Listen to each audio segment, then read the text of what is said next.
تاہم سردی کا موسم بعض لوگوں کے لیے مشکلات بھی پیدا کر سکتا ہے، خصوصاً غریب افراد اور بیمار لوگ زیادہ متاثر ہوتے ہیں۔ اس لیے ہمیں چاہیے کہ ضرورت مندوں کی مدد کریں اور انہیں گرم کپڑے اور خوراک فراہم کریں۔ مجموعی طور پر سردی کا موسم خوبصورتی، سکون اور مزیدار کھانوں کا موسم ہے جو فطرت کی ایک حسین نعمت ہے۔ تو یہاں پر لکھا اور مضمون یہاں پر ختم ہوا، تو ختم شد۔ کوشچن نمبر 3 کا یہاں پر جواب نمبر 3 ہے۔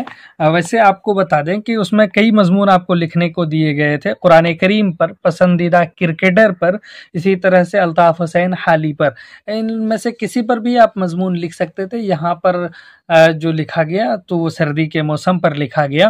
اب اس کے بعد جو سوال نمبر 3 میں تھا وہ دیا ہے کہ یا تو اقتباس کی آپ تشریح کیجئے، تو اقتباس 2 تھے، ان میں سے ایک اقتباس جو پہلا چیپٹر ہے نذیر احمد کی کہانی سے ہے، دوسرا چیپٹر مٹی کا تیل مضمون ہے اس سے لیا گیا ہے۔ تو یہاں پر اس کی تشریح کی گئی ہے۔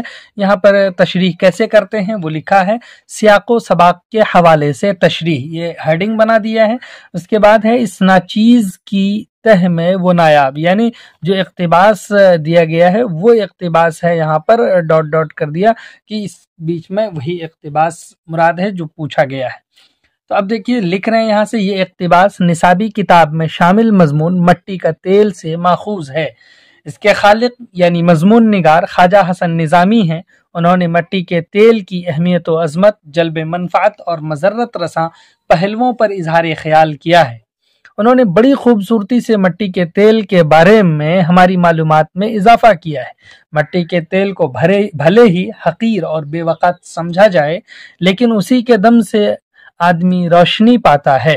زیر تشریح اقتباس میں بتایا گیا ہے کہ مٹی کے نیچے قدرت نے بہت سے خزانے پوشیدہ رکھے ہیں، اس کو نکال کر آدمی کہلاتا ہے یا انسان آدمی بن جاتا ہے۔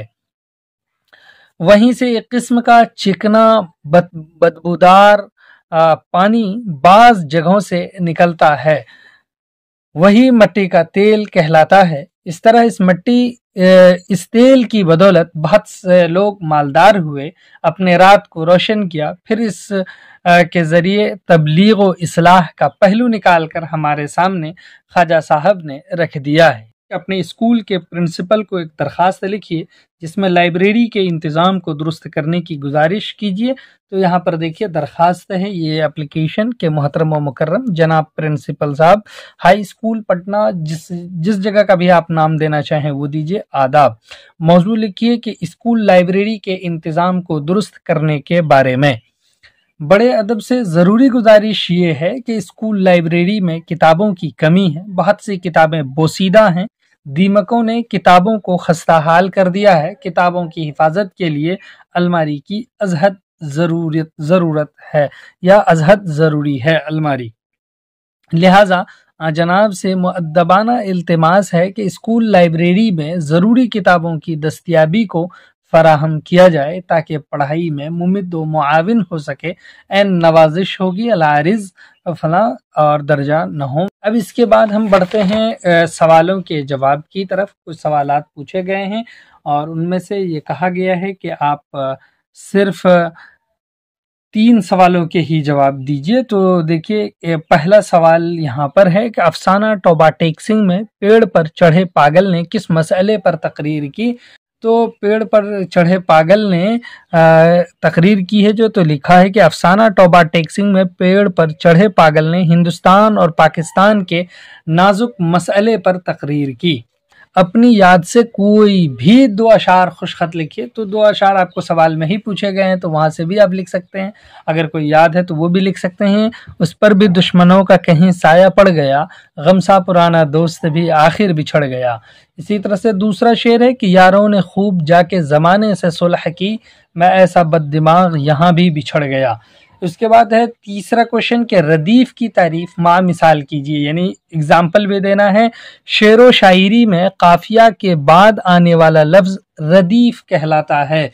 مثلاً ہم بانسری پہ موت کی گاتے رہے نغمہ تیرا، اے زندگی رتبہ رہے بالا تیرا۔ یہاں پر جو بالا کے بعد اور نغمہ کے بعد جو تیرا ہے تو وہ تیرا کیا ہے؟ ردیف ہے، یہی ہے۔ اور مختصر کوشچن سے دیے گئے ہیں وہ دیکھتے ہیں، سوالوں کے جوابات ہیں۔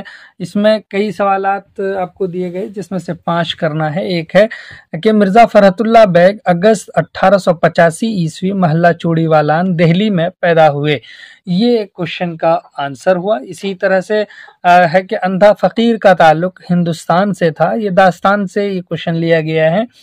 اسی طرح سے اس پاگل کا نام جس نے اپنے متعلق محمد علی جناح ہونے کا اعلان کر دیا تھا وہ محمد علی تھا، تو ہم یہاں پر جواب بھی لکھ رہے ہیں۔ اسی طرح سے افسانہ ابراہیم سقا سلام بن رزاق کے افسانوی مجموعے شکستہ بتوں کے درمیان سے ماخوذ ہے۔ غالب نے اپنی شاعری میں وہ دن گئے کہہ کر یہ بتانا چاہتا ہے کہ اب حالات بدل چکے ہیں۔ پہلے شاعر جس کرب و اذیت مصیبت و ملامت میں تھا وہ اب نہیں ہے، یا وہ اب نہیں رہے، ویسے حالات نہیں رہے، وہ پرانی باتیں نہیں رہیں، وہ اپنی مرضی کا مالک ہے۔ شاعر گزرے ہوئے وقت کی طرف اس کے ذریعے سے اشارہ کر رہا ہے کہ اب سب کچھ بدل چکا ہے، ہم بھی بدل چکے ہیں، ساری باتیں بدل چکی ہیں۔ اس کے علاوہ جو کوشچن ہے وہ دیکھیے، لفظ نہار کن 2 زبانوں میں استعمال ہوتا ہے؟ تو فارسی اور ہندوستانی میں۔ ہندوستانی کا موجودہ نام اردو آپ کہہ لیجئے۔ خواجہ بھی کون تھے؟ امو کی ملازمہ تھیں۔ اسی طرح سے غبار خاطر کس زمانے کی تصنیف ہے؟